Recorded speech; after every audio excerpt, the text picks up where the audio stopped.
شعائر هندوسية يفعلها الشيعة الإمامية، شعيرة يفعلها الهندوس، والآن نرى الشيعة يقتدون بهم. شاهدوا ماذا يفعل هؤلاء الهندوس.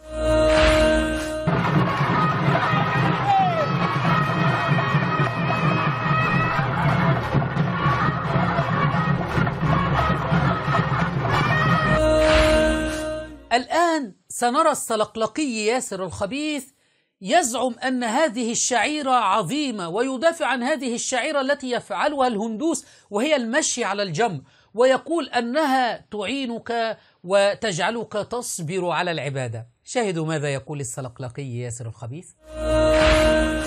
نصر إصرارا شديدا على المؤمنين في مسألة الشعائر الإسلامية والحسينية المقدسة، والتي من بينها كمثال قضية المشي على النار أو الجمار، حتى يذيق الإنسان نفسه ألم الطاعة، يعود نفسه على تحمل الألم. تعينك على الصبر أيها السلقلقي، أفلا تدلهم على قيام الليل أو على الخشوع في الصلاة وهذا يعينهم أفضل؟ أفلا تدلهم على كتاب الله تبارك وتعالى؟ تقول لهم تشبهوا بالهندوس حتى تصبروا؟ أعوذ بالله. الآن سنرى كادر فريق قناة الفدك وهو يفعل هذه الشعيرة.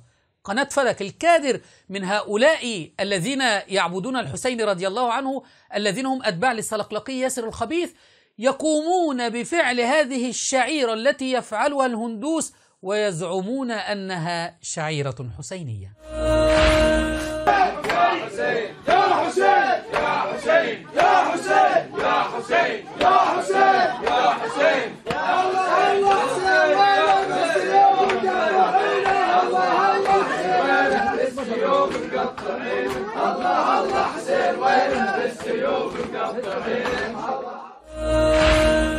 هذا كادر قناة فدك الهندوسي يقتدي بإخوانه الهندوس.